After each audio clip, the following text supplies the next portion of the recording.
सुन रहे हैं राकेश कुमार रिमिक्स को। मुकेश मिक्सिंग मोबाइल 12 टांटोला चंदियावा के बाजार गया जिला Bihar.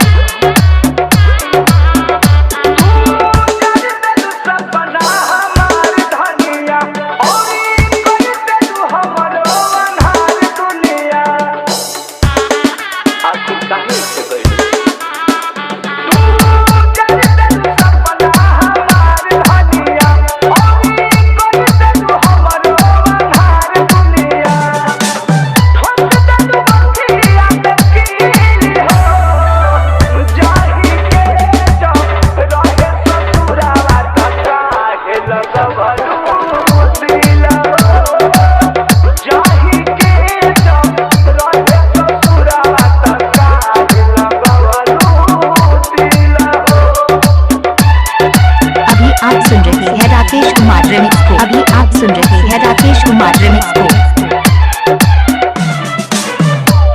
DJ remix Rakesh Raj, DJ remix Rakesh Raj, DJ remix Rakesh राज।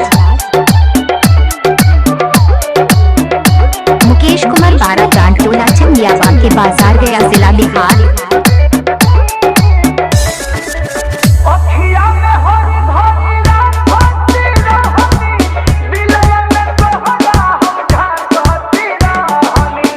Mobile number 7715080379।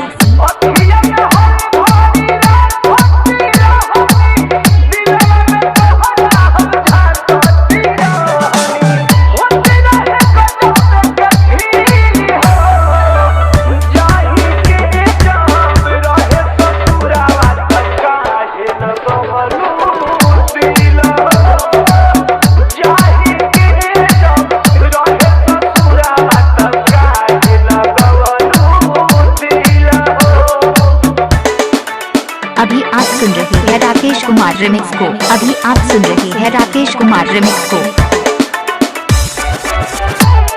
DJ remix Rakesh Raj, DJ remix Rakesh Raj, DJ remix Rakesh राज।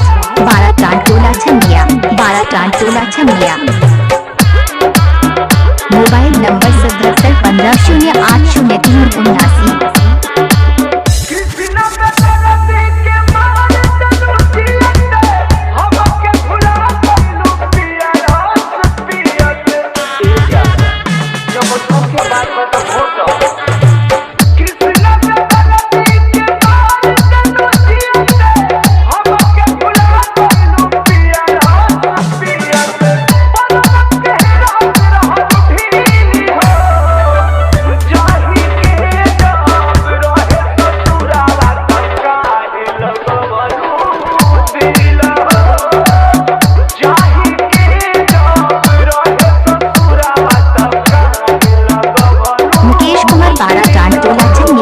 बाजार गया जिला बिहार।